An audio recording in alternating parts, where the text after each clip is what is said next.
सभी विद्यार्थियों का अपने YouTube चैनल अरविंद शर्मा मार्गदर्शन पर बहुत बहुत स्वागत, हार्दिक अभिनंदन करता हूं। विद्यार्थियों, हमारा संस्कृत अनुवाद प्रकरण चल रहा है और हमने आपको जो हमारे लट लकार वर्तमान काल था वो संस्कृत हमने अनुवाद आपको तीनों वचनों में करा दिया है। आज हमारा भूतकाल का यानी कि लंग लकार वाला शुरू होगा। उसमें हमने पठ धातु ली थी, इसमें हमने ली है गम धातु। गम धातु लेने का हमारा उद्देश्य यह है कि हम जो है आपको जैसे पठ धातु होती है उसी तरीके से गम धातु होती है और आप गम धातु के रूप भी याद करना सीख जाएंगे और उसके अनुसार वाक्य बनाना, संस्कृत अनुवाद करना सीख जाएंगे। तो सभी विद्यार्थी बहुत ही मनोयोग से और बहुत ध्यान लगा करके इधर देखेंगे, सीखेंगे, तो आपको किसी भी तरह की कोई भी समस्या नहीं आएगी। अब हम देर न लगाते हुए अपना कार्य प्रारंभ करते हैं संस्कृत अनुवाद वाला। तो सबसे पहले मैं आपको ये रूप बता देता हूं, पढ़ा देता हूं। जैसे एगच्छत, एगच्छताम, एगच्छन, ये भूतकाल के हैं। अब यहां पर एगच्छत है, अब आप हम कहें कि यहां पर पठ धातु के चलाओ तो ये हो जाएगा अपठत। क्या बन जाएगा? अगर हम इसे चलाएंगे ए पे ठे ते, अपठत, यानी कि पठ धातु में हमारा ये बन जाएगा, ठीक है ना, अपठत। एगच्छत, अपठत, कोई दिक्कत नहीं होगी, मैं समझता हूं इसमें।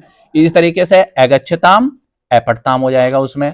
तो बिल्कुल जैसे हमारे पठ धातु के थे वैसे हमारे गम धातु के। अब देखो हम अनुमान बनाते हैं। पहले प्रथम पुरुष तीनों वचन चलेंगे।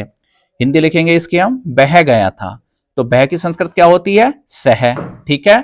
बह में पुरुष और वचन कौन सा है? बह में पुरुष और वचन हमारा प्रथम पुरुष का एक वचन।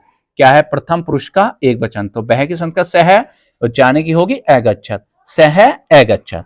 इसके बाद आते हैं हम दूसरा लेते हैं इसमें, बह गया था, अब जाएगा बे दोनों गए थे, तो बे दोनों क्या होगी? तऊ। आपको याद होगी क्योंकि हमने वर्तमान काल के बनवाए थे।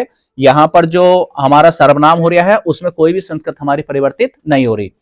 क्या हो रहा है? क्रिया हमारी बदल रही है, जो ये काम कर रहे हैं। तो क्या होगी? तऊ एगच्छताम, ये वाला आ गया। इसके पश्चात तीसरा, बे सब गए थे, अब बहुवचन वाला आ जाएगा हमारा ये बहुवचन, ते एगच्छन। अब आते हैं हम मध्यम पुरुष में। कहां आते हैं हम? मध्यम पुरुष में। तो सभी विद्यार्थी बहुत ही मनोयोग से ध्यान से देखेंगे मध्यम पुरुष का। तुम से शुरू होंगे ये, तुम गए थे, तो पहला हमारा क्या बन जाएगा मध्यम पुरुष का? तुम गए थे, तुम ए गच्छ है, ये बन गया हमारा। दूसरा, तुम दोनों गए थे, तो तुम दोनों का क्या हो जाएगा? युवाम, ये संस्कृत आ जाएगी जाने की, युवाम ए गच्छतम।